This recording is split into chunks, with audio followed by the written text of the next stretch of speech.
Hello everybody, it is over. Well, technically it's not. It's kind of over, and that is the side quest. The side quest has now finished, and of course we've got a guide that's been wrapped up and a neat little package. I don't know what I'm speaking. I can't speak properly. It's Wednesday. It's halfway through the week, but new spreadsheets out. New link in the well, not link to the spreadsheet and guides in the description down below. Go and check it out. We're going to be going over it. This is week 5. There's a few tricksy things, tricksy and false, like Gollum would say in Lord of the Rings.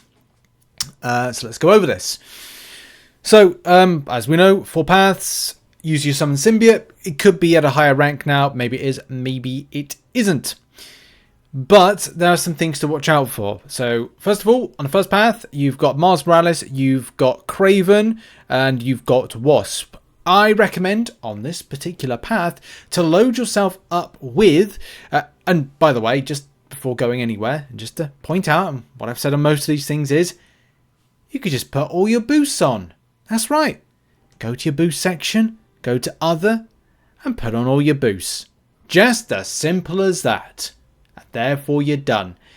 Yes, but obviously you do need to know some rotations. You need to be aware of what you're going to face, and especially if you're catching up, it's important to know these things.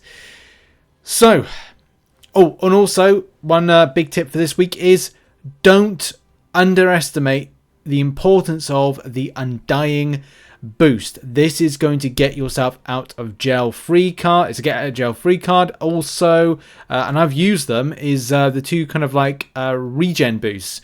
So the one that's got the 10% by them, which is those ones there on screen where my mouse is right there. That one. That's really good, and that is very good. I need to copy and paste that right now because that needs to go onto the boss, because it literally helps you out. And Undying, combination of several things, power controlling is going to be so important to you in this one. So let's get into it, right? As I said, first path, Miles Morales, and then you've got Wasp, and then of course you've got Kraven. I've recommended for this to have Fight Dirty. God, I have to think, honestly, there's so many boosts to remember. Fight Dirty. Why Fight Dirty is important is that you've got yourself I think it's a miscounter with this one. Is it a miscounter? It's True Strike? No, it's Evade and Auto Block. Anyway, I found myself kind of dealing with the Miles in a way of just kind of doing debuffs. I would say as well, if you get a chance to, the Critical Bleed. So the new Critical Bleed one, which looks a little bit like that one right there. So that one. That's going to help you deal a lot more bleed damage, and I do recommend it because it's literally going to just end the fight as quickly as it starts. Really handy throughout. But again, the point to get to is most of the boosts are very much kind of important to use. As, put them all on. When it comes to the boss, however, on the easier boss, the issue that you're going to see starts with 3 bars of power. There is a chance the enemy will just straight up throw an SP3, depending on the AI. You've literally, as soon as you start, either got to get very lucky or have Undying. Undying, as we said, is going to be that make or break for you. It will literally be keeping you alive in the fight. So look out for that. And I would say going against this particular champion, having buffs is a problem. I would say that if you've got the Spidey one, which is, and I don't have it because I've used it, it is called I think it's called Tenacious. It's the little one that looks like a spider, which looks like that. It just basically means that you're going to shrug off any kind of buff, any debuff, which is going to be, the ability to take away that stagger, and that's what I was finding. It was like a purification of that one type thing, because it's basically like tenacity. I think it's called tenacity, right? So that's something to bear in mind with the boss. We'll come back to the kind of more difficult boss in a minute. So, path number 2. On path number 2, you've got nothing really to worry about, but I would say try not to have the armor break boost on. The armor break one on is, I think it's called Fissure with that. So do bear in mind that if you are thinking of going down with all boosts, that you could, it's Cracking Blow, right? I'll make a note of that in the spreadsheet, but it's Cracking Blow, which is on screen right now.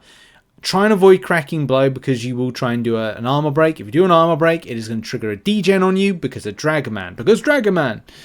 So watch out for that. Apart from that, there's nothing really to worry about. If you're worried about Misty Knight evading, then at least you've got yourself the Fight Dirty boost on, so the little eye boost on. But again, that's just down to a personal preference from yourselves. This particular path 2 is immovable object. So basically you have the ability to have a steadfast buff. It is going to allow you to block and unblockable. To be honest, you will just down the enemy if you have all the kind of spicy boosts off on the enemy, on yourself. So you'll be able to smack them down. You don't have to really worry about it. Before you know it, it's like done. All right, simple as that.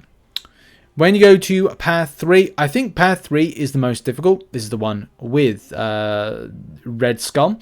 And this is power starts with 3. If you've done the first boss, easier boss, you'll notice. Starting specials, unblockable specials, power bond. Okay. Without going too much into this, I personally recommend the following. And that is to have, which I've got on screen right now, recoup. Some of the, because if you get clipped for whatever reason by Red Skull, which did happen to me, it's important to have all of these right here. So you know, I didn't at the time have an Undying, and I would have recommended that if you've got it. Cleanse, of course, will allow you to power control. Power control is going to be important because if they start with 3 bars of power, put your block down and start taking away the power. It's not always going to work, and you could be clapped by an SP2 that is very projectile driven, so you've got to be very careful. This is why Undying is literally the GOAT, the MVP of a boost this week, and I do highly recommend it. If you've got one, save it, you know, and kind of do this path just in case. Might be handy to have Cracking Blow if you want it, and of course having Purge again might help out to suppress any kind of buffs that were on the enemies, and of course having the new critical bleeds type boost, a buff, is going to be really helpful. Going down the line, I would say again same thing. Those boosts that I've mentioned are going to be incredibly helpful. It's pretty annoying when it comes to the likes of Doctor Strange and Dormammu. This again is where you need all of those things that are going to mitigate some damage, are going to be indestructible, are going to be recoup, regeneration, all of these ones as I've shown here on screen. These ones I just found incredibly helpful and allowed me to get through. Even the one where it's I think it's either recoup, the 10% one here, as I mentioned, it basically brings you back from the dead, right? And if you're worried about getting that degen on you from Dormammu, it will bring you back from the dead. Like, it's just like, it's an amazing kind of revive type process. And then, of course, on to the final path. Final path is very straightforward, very easy. And for this one, I would say all of the above, you know, just blast through, cleanse, purge in order to deal with some of the buffs. So yeah, whenever damage over time debuff is applied, the defender, you know, just kind of cleanse, put block on, go black, block, power control. Simple as that. You know, very easy path. Nothing really to worry about with any of the champions you're facing off against. And yeah, just cleanse, power control. Undying can help if you make mistakes, but you shouldn't have to worry about it. SP1, yeah, all the boosts on are going to be great. And then the final boss, the most difficult boss, the Symbiote Supreme one. Nothing really altering or changing from the previous. Starting specials, unblockable specials, watch out for that. Same thing. If you've got Undying on, you're indestructible. You're also going to have, if you have Recoup on, I would say Tenacious is on. Tenacity on. The Tenacity one is the little Spidey one. Important because it literally deals with the situation of the stagger. So as much as I was getting stagger on, I was then taken away with it. So I've put like Tenacious there. I'm going to have to try to tidy this up before it goes out. But yeah, those are my top tips and boosts that I used or found effective, processes that I found effective, that works. And I wish you good luck in your final grind of this particular quest in getting the 100%ing. That's been a video. I thank you very much for watching the video. I am now going to work on a different video. And yes, appreciate you. Make sure to check out some other content, which will be located on the screen right now. Check out the spreadsheet. The link is in the description down below. And have a lovely day. Bye-bye.